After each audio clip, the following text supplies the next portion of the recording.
একদম ভালো লাগে না, পেট একটা ঢাকনা হয়ে বেরিয়ে থাকে। পুরা কাপড় পরা না, গেঞ্জিটার উপর থেকে নামিয়ে দে।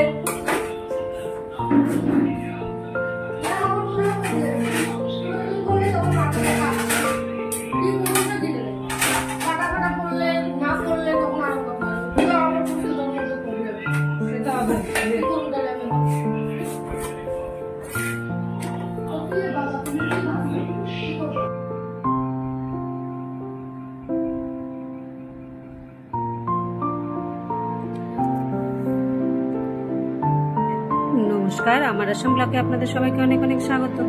আজকে শুক্রবার, সকালবেলা উঠেই তো শুনতে পারলে মা মেয়ের ড্রেস পরা নিয়ে হয়ে গেল একদম। এই ড্রেস পরা নিয়ে চলতেই থাকে, ওর পছন্দের মতো ওর মতো করে কমফোর্টেবল হয়ে পড়ে, আর আমি এদিকে পেট ফুলে থাকবে, পা ফাটা, এগুলো নিয়ে আমার সাথে লাগতে থাকে।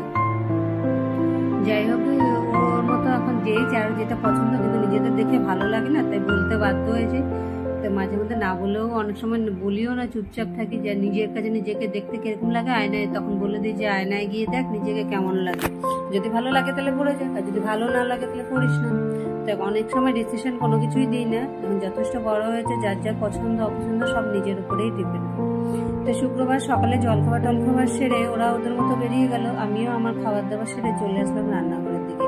আজকে বানিয়েছি পেঁপে দিয়ে মুগ ডাল।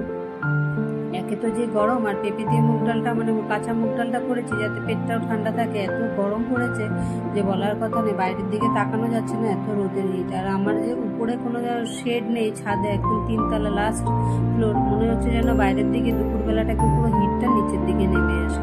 তাই রান্নায় তেমন কিছু করবো না, পেঁপে দিয়ে মুগ ডাল করবো, আর বেসন দিয়ে শিলং লঙ্কার বড়া করবো, পটল ভাজবো, আর সঙ্গে লঙ্কা ছাড়া পটলের তরকারি করবো।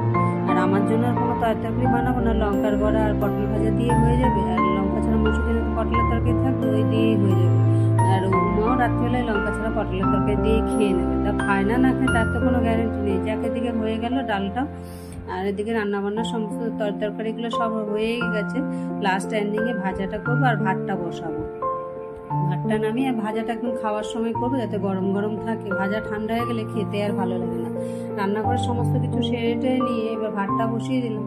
ভাতটা হতে হতে আমি বাইরে রান্নাঘরটাগুলো মুছে বাইরের কাজকর্মগুলো করে আসবো। বাইরের ওয়েদার এরকম যে বাইরে তো আর এখন সব টিউশনগুলোও বন্ধ, জুলাই মাস পড়েছে, সব সামার ভ্যাকেশন চলছে, আর এই টাইমটাতে বন্ধ দেওয়াটা মানে সব ফ্যামিলি পরিবারের থেকে বাচ্চা কাচ্চাগুলোকে নিয়ে সারা বছর বাচ্চাগুলো তো পড়ার মধ্যেই ব্যস্ত থাকে, বাচ্চাগুলোকে নিয়ে সব মা বাবা গার্জিয়ানেরা বাইরে ঘুরতে চলে যায়, সেই জন্য টিউশন তেমন একটা নেই। সমস্ত কিছু সেরে আমি নিয়ে খেতে বসে গেলাম, একটু আচার নিলাম, লঙ্কার বড়া, পটল ভাজা আর ডাল দিয়ে দুপুরে খাওয়া দাওয়া